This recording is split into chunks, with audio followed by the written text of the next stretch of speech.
From the refugees' song, the sagas. Upon the high wall the husbands slept, while round the hearth their women wept, and fugitives murmured tales of woe, of greater cities lost to Mogfarow. Early spring, 19 New Imperial Year, 4132, Year of the Tusk. The Cathol passes. The tracks between whim and brutality are many and inscrutable in men, and though they often seem to cut across the impassable terrain of reason, in truth, it is reason that paves their way. Ever do men argue from want to need, and from need to fortuitous warrant. Ever do they think their cause the just cause. Like cats chasing sunlight thrown from a mirror, they never tire of their own delusions. At the behest of their holy aspect emperor, the priests of 1,000 temples harangued their congregations, and the judges of the ministrate scoured the land, seeking out and destroying all those who would either dispute the truth or choose avarice over the mortal demands of the darkness to come.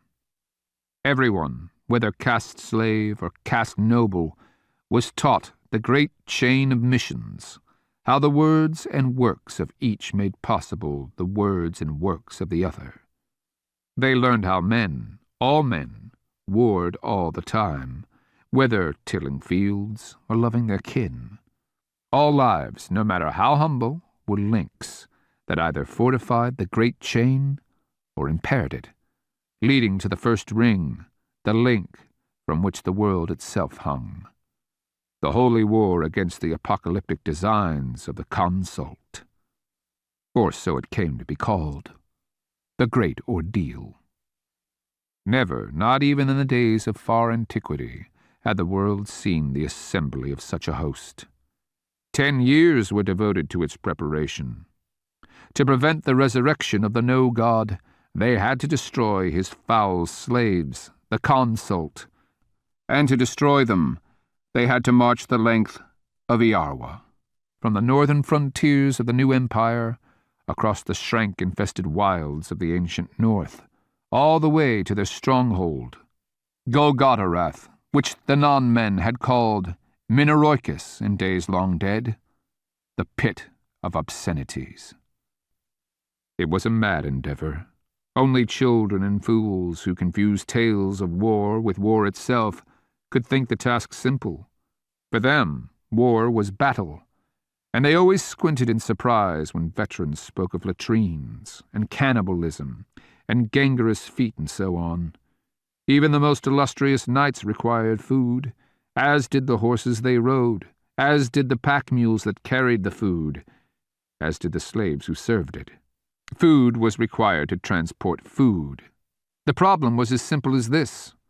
Without some intensive system of supply, relays, depots, and the like, the amount consumed would quickly exceed the amount carried. This was why the most arduous battle waged by the Great Ordeal would not be against the consort legions, but against Iarwa's own wild heart. The host would have to survive the distance to Golgotterath before it could be tested on the field. For years the new empire groaned beneath the demands of their holy sovereign's prophecy. Tithes of food were extracted from all provinces. Vast granaries were constructed above the third cataract of the Vindauga River. Herds of sheep and cattle were driven northward, along coastal trails that soon became favorite topics for court minstrels.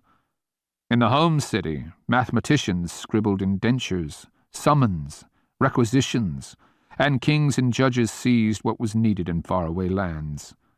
The records were stored in great mud-brick warehouses and cared for with the fastidiousness of religious ritual. Everything was numbered.